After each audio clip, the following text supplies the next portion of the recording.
विधि शास्त्र में विधि के सिद्धांत। प्रश्न 19वां आ 89।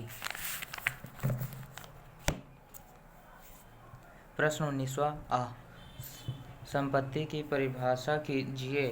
संपत्ति के विभिन्न प्रकारों की विवेचना कीजिए। संपत्ति अर्जित करने के विभिन्न तरीके क्या हैं? संपत्ति सामान्य संपत्ति से अभिप्राय उस वस्तु से है जिस पर कि स्वामित्व के अधिकार का उपयोग किया जा सकता है। स्वामित्व के अधिकार का उपयोग प्रायः मूर्त संपत्तियों पर ही किया जा सकता है। सामंत के मतानुसार संपत्ति शब्द का अर्थ लोकलाक्षीय संपत्तिक अधिकारों से है। लोकलाक्षीय अधिकार से तात्पर्य इस प्रकार के अधिकारों से है जो किसी व्यक्ति को समस्त मानव वर्ग के विरुद्ध प्राप्त होते हैं। विधि के अधीन संपत्ति शब्द का उपयोग विभिन्न अर्थों में किया गया है।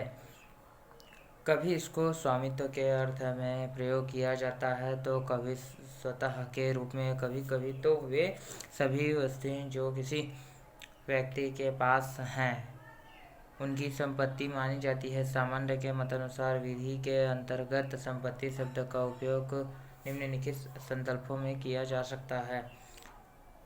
पहला, समस्त विधिक अधिकार। इस संदर्भ में संपत्ति के अंतर्गत व्यक्ति के समस्त अधिकार सम्मिलित हैं, यहाँ तक कि मनुष्य का स्वयं का जीवन, उसके हाथ पैर, स्वतंत्रता आदि सभी उसकी संपत्ति होती है। वस्तु वर्तमान में संपत्ति शब्द का उपयोग इस अर्थ में नहीं किया जा सकता है।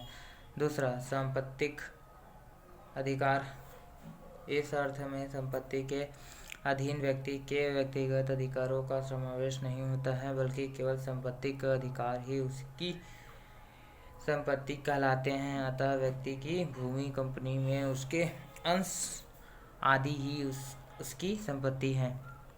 तीसरा, लोकलाक्षिक संपत्तिक अधिकार। संपत्ति के अंतर्गत व्यक्ति के सभी संपत्तिक अधिकार नहीं आते हैं, वरन केवल इस प्रकार के संपत्तिक अधिकार ही आते हैं जो लोकलाक्षिक रूप के होते हैं। अतः किसी व्यक्ति का प्रतिलिपि अधिकार उसकी संपत्ति। चौथा, मूर्त संपत्ति सकीकरण अर्थ में संपत्ति के अंतर्गत भौतिक वस्तुओं पर स्वामित्व के अधिकार के अलावा किसी अन्य अधिकार का समावेश नहीं किया जा सकता है। बेथम के संपत्ति ने इसी अर्थ को उचित माना है। पांचवा, संपत्ति के विभिन्न प्रकार। सामान्य रूप से संपत्ति दो प्रकार की होती है, मूर्त संपत्ति, दूसरा अमूर्त संपत्ति।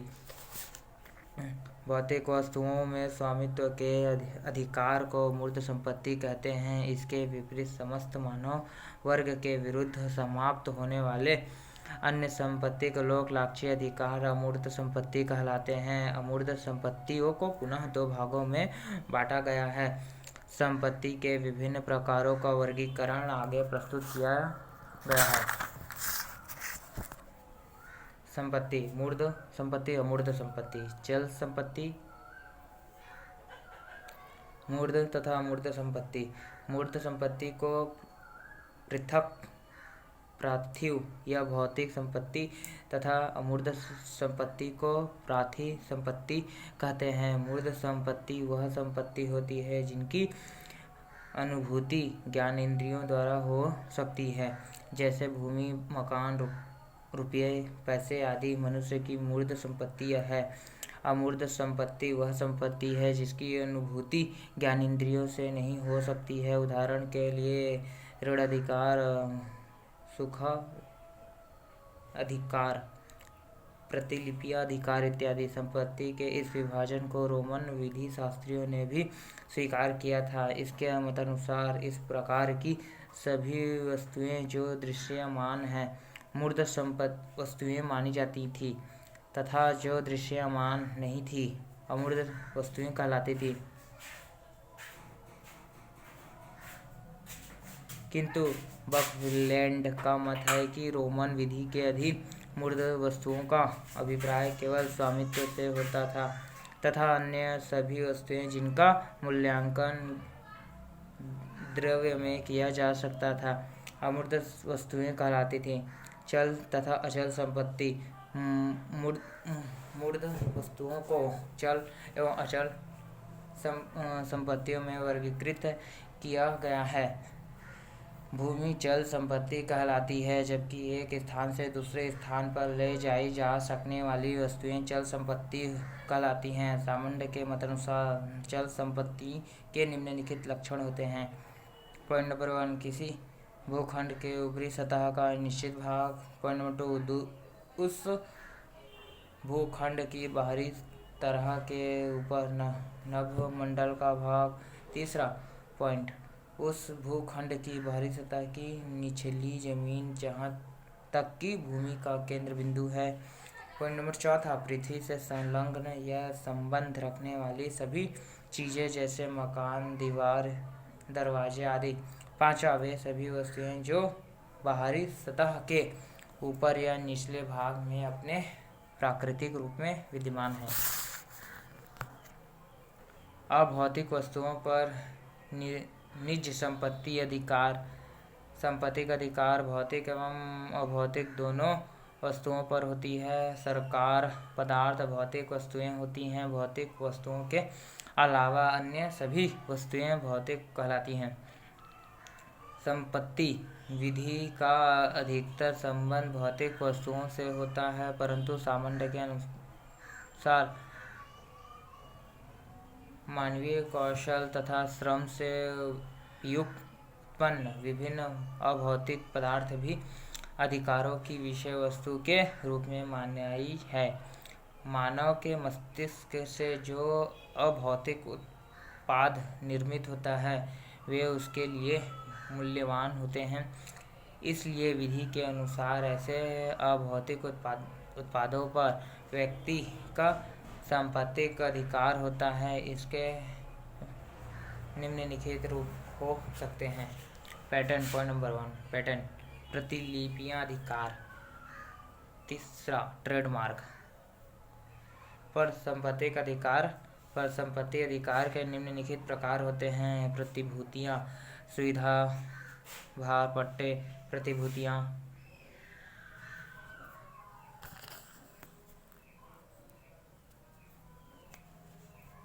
यह एक प्रकार का विलंगम है।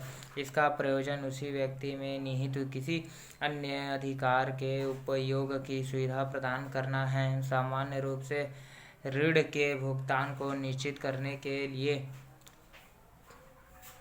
प्रतिभू ली जाती है। प्रतिभूओं के भी 2 प्रकार होते हैं। पॉइंट नंबर 1, बंधक। पॉइंट नंबर 2, धारण अधिकार। जब ऋणी व्यक्ति की चल संपत्ति उसके द्वारा लिए गए ऋण के भुगतान को निश्चित करने के लिए प्रतिभूति के रूप में लेनदार को अंतरित कर दी जाती है तो बंधक कहलाता है। धारण अधिकार में चल संपत्ति ऋणी में निहित रहती है, परंतु उस पर लेनदार के हित में विलंगम कर दिया जाता है। पॉइंट 2, सुविधा भार। यह एक इस प्रकार का विलंगम है जिसमें भूमि का सीमित उपयोग करने का अधिकार होता है। इस अधिकार में भूमि का कब्जा नहीं होता है। इसमें भूमि पर न तो स्वामित्व होता है और न ही कब्जा, बल्कि उसके उचित एवं वैध उपयोग का अधिकार रहता है। सुविधा भार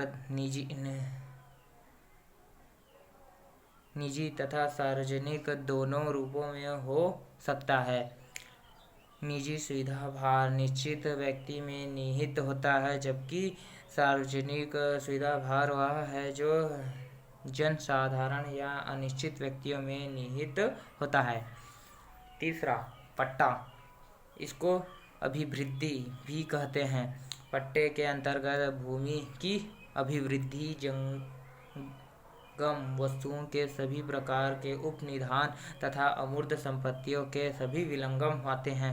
जब कोई व्यक्ति इस प्रकार की संपत्ति पर जिसका स्वामी कोई दूसरा ही व्यक्ति होता है कब्जे तथा उसके उपयोग का अधिकार रखता है, तो इस प्रकार के अधिकार को पट्टा कहते हैं। भूमि को पट्टे पर देने वाला व्यक्ति भूमि का स्वामी होता है, जिससे पट्टेकर्ता कहलाते हैं, एवं जिस व्यक्ति को उस भूमि का पट्टा दिया जाता है वह पट्टेदार कहलाता है। पट्टेदार भूमि पर कब्जा रखता है तथा उसका उपयोग करता है, परंतु उसका स्वामी नहीं होता है। पट्टे की समय अवधि अधिकार की अवधि से अधिक नहीं हो सकता है। संपत्ति अर्जित करने के तरीके। सामान्य के मतानुसार संपत्ति कई तरीकों से अर्जित की जा सकती है। संपत्ति अर्जित करने के लिए निम्नलिखित 4 प्रमुख तरीके हैं। पॉइंट नंबर 1, अत्यपद, चिरभोगाधिकार, अनुबंध, उत्तराधिकार।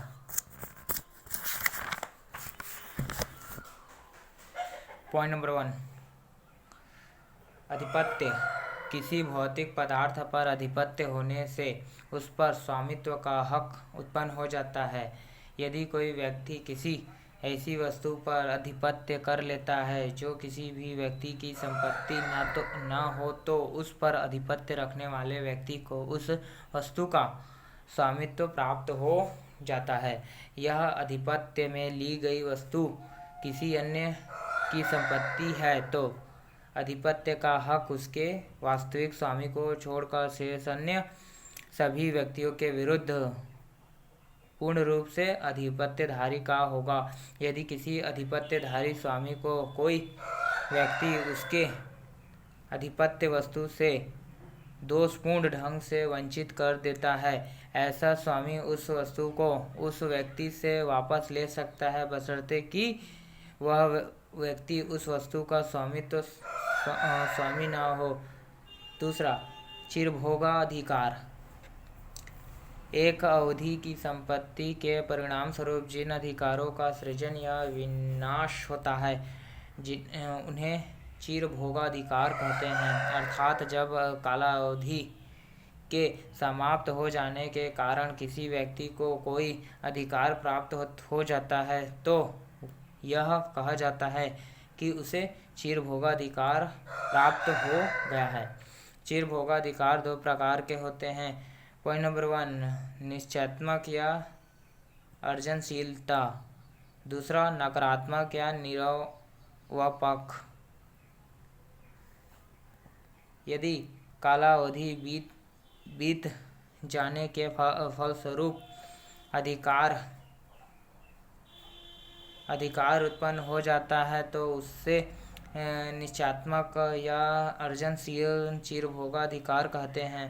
परंतु यदि कालावधि की संपत्ति से किसी अधिकार का नाश हो जाता है तो इसे नकारात्मक या निवापक चिरभोगाधिकार कहते हैं।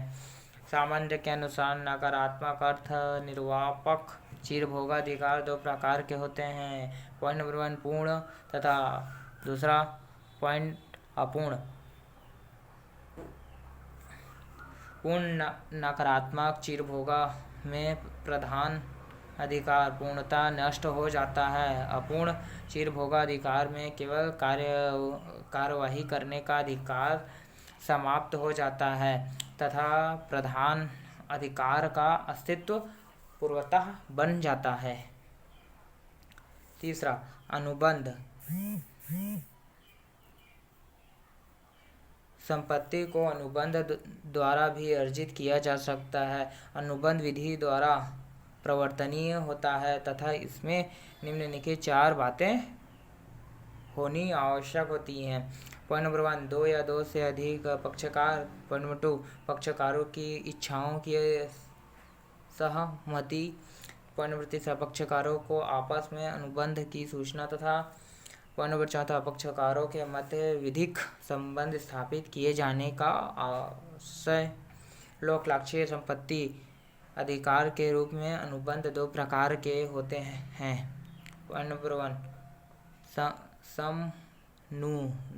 समुदेशन एवं दूसरा अनुदान। समुदेशन के अंतर्गत एक स्वामी के वर्तमान अधिकार को दूसरे स्वामी को अंतरित कर दिया जाता है। अनुदान के द्वारा अनुदान के वर्तमान अधिकारों पर विलंघन के रूप में नए अधिकार सृजित किए जाते हैं। अनुबंध अनौपचारिक या औपचारिक हो जाता है। अनौपचारिक अनुबंध मौखिक होते हैं तथा औपचारिक अनुबंध लिखित होते हैं और इनका रजिस्ट्रीकरण और अन्य प्रमाण करना आवश्यक होता है। चौथा, उत्तराधिकार। संपत्ति अधिकार उत्तराधिकार से भी प्राप्त हो सकते हैं, अतः यह भी एक साधन है जिसके द्वारा संपत्ति अर्जित की जा सकती है। व्यक्ति की मृत्यु के पश्चात भी उसके कुछ अधिकार का अस्तित्व बन जाता है तथा ये अधिकार मृतक के उत्तराधिकारों को प्रवर्तित हो जाते हैं। अतः वे अधिकार जो व्यक्ति की मृत्यु के बाद उसके उत्तराधिकारों को समाप्त हो जाते हैं, उत्तराधिकार अधिकार कहलाते हैं। व्यक्ति की वसीयत व्यक्ति पर निम्नलिखित प्रतिबंध है। पॉइंट नंबर 1, अवधि की परिसीमा। कोई भी वसीयत संपत्ति को किसी शाश्वत अधिकार तक निहित नहीं कर सकता है। वसीयतकर्ता को अपनी संपदा का निपटारा इस प्रकार करना चाहिए ताकि वह उसके जीवन काल तथा उसके बाद 18 वर्ष से अधिक समय के लिए निहित न की गई हो। पॉइंट नंबर 2, धनराशि की सीमा। वसीयत करने वाले व्यक्ति को अपनी संपत्ति का कुछ भाग उन व्यक्तियों के लिए छोड़ना आवश्यक है जिनकी देखभाल के लिए वह कर्तव्यबद्ध हैं। पॉइंट नंबर 3, उद्देश्य की सीमा। कोई भी व्यक्ति अपनी वसीयत में यह उल्लेख कर सकता है कि उसके उत्तराधिकारों में प्राप्त संपत्ति का उपयोग किन किन प्रयोजनों के लिए करेंगे, परंतु वह अपनी वसीयत में इस प्रकार का कोई निर्देश नहीं दे सकता है जो जनहित के विरुद्ध हो। प्रश्न 19वां ब, संपत्ति के अधिकार की वैधानिक स्थिति की विवेचना कीजिए।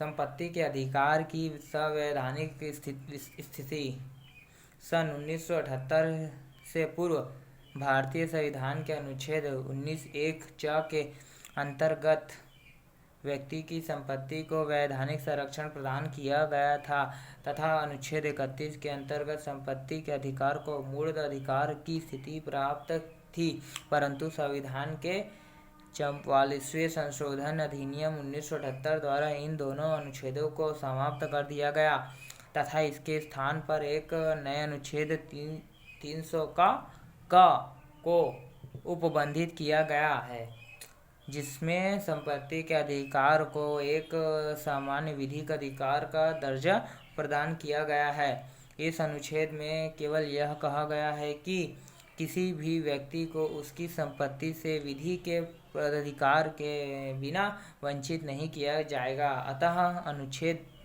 300 के अंतर्गत व्यक्ति को संपत्ति का जो अधिकार प्रदान किया गया है उसे राज्य विधि के प्राधिकार के बिना अर्जित नहीं कर सकता है। यदि कोई व्यक्ति की संपत्ति अर्जित करने के लिए कोई विधि बनाता है तो ऐसी विधि की जांच न्यायालय कर सकता है तथा यदि जांच से न्यायालय यह पाता है कि संपत्ति का अर्जन किसी लोक प्रयोजनों के लिए नहीं किया गया है या संपत्ति के अर्जन के बदल उचित प्रतिकर नहीं दिया जाता है तो न्यायालय उस अवधि को असंवैधानिक घोषित कर सकता है। संपत्ति के अधीन अधिकार को मूल अधिकार से हटाकर सामान्य विधिक अधिकार का दर्जा दिया जाने का परिणाम यह हुआ कि यदि राज्य व्यक्ति के इस अधिकार का उल्लंघन करता है तो पीड़ित व्यक्ति अनुच्छेद 32 के अंतर्गत उपचार की मांग नहीं कर सकता है, बल्कि उसे अनुच्छेद 226 के अंतर्गत उच्च न्यायालय ही उपचार प्रदान कर सकता है। मूल अधिकार संविधान के मूल ढांचे के अंतर्गत आते हैं, जबकि अनुच्छेद 300 का के अधीन संपत्ति का अधिकार मूल अधिकारों की श्रेणी में नहीं आता है। इसलिए अब यह केवल एक संवैधानिक अधिकार रह गया है तथा यह संविधान के मूल ढांचे के अंतर्गत नहीं आता है।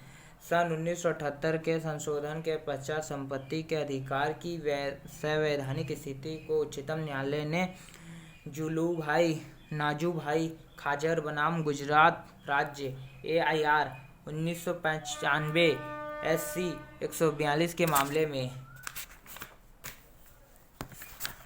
यह स्पष्ट किया है कि इस मामले में उच्चतम न्यायालय द्वारा अवधारित किया गया है कि अनुच्छेद 300 का के अंतर्गत संपत्ति के अधिकार को संविधान के मूलभूत ढांचे का भाग नहीं माना गया है। अतः किसी व्यक्ति को उसके संपत्ति के अधिकार से केवल संसद या विधानमंडल द्वारा पारित किसी विधि के अंतर्गत ही वंचित किया जा सकता है, न कि केवल किसी कार्यपालिका आदेश द्वारा। राज्य द्वारा किसी सार्वजनिक प्रयोजनों के लिए किसी व्यक्ति संपत्ति की मांग की जा सकती है या उसे अर्जित किया जा सकता है। चूँकि वर्तमान न्यायिक प्रवृत्ति के अनुसार विभिन्न अन्य प्राधिकारों की बढ़ती संपत्ति के अधिकार को भी अनुच्छेद 21 के अंतर्गत वैश्विक स्वतंत्रता में सम्मिलित किया गया है। अतः यदि किसी विधि के अंतर्गत किसी व्यक्ति को उसकी संपत्ति के अंतर अधिकारों से वंचित किया जाता है तो ऐसा वंचन अनौचित्य ही नहीं बल्कि न्याय संगत एवं उचित प्रतिभूति सहित होना चाहिए। संपत्ति के अधिकार को मूल अधिकार से हटाकर सामान्य विधिक अधिकार का दर्जा दिया जाने की बहुत से विधि शास्त्रियों ने काफ़ी आलोचना की है तथा यह भी कहा है कि इस अधिकार को समाप्त करने की कोई भी आवश्यकता नहीं है थी, क्योंकि इस अधिकार की संपत्ति का घातक अन्य मूल्य अधिकारों को भी लगेगा। परंतु डॉक्टर P.K. त्रिपाठी का यह मानना है कि 44वें संशोधन के पश्चात संपत्ति का अधिकार और भी सशक्त हो गया है। अब संसद एवं राज्य विधानमंडल को समवर्ती सूची की प्रविष्टि 42 संपत्ति का अर्जन एवं अधिग्रहण के अधीन ही संपत्ति का अधिग्रहण करने का अधिकार होगा तथा इस प्रविष्टि का निश्चय न्यायालय ने यह निकाला कि संपत्ति केवल लोक प्रयोजन के लिए तथा उचित प्रतिकर देकर ही प्रतिगृहित की जा सकती है। इसके अलावा चूंकि यह अधिकार समाप्तम अनुसूची से प्राप्त होता है, अतः इसमें संशोधन करने के लिए अब अनुच्छेद 364 में विहित प्रक्रिया का अनुसरण करना पड़ेगा।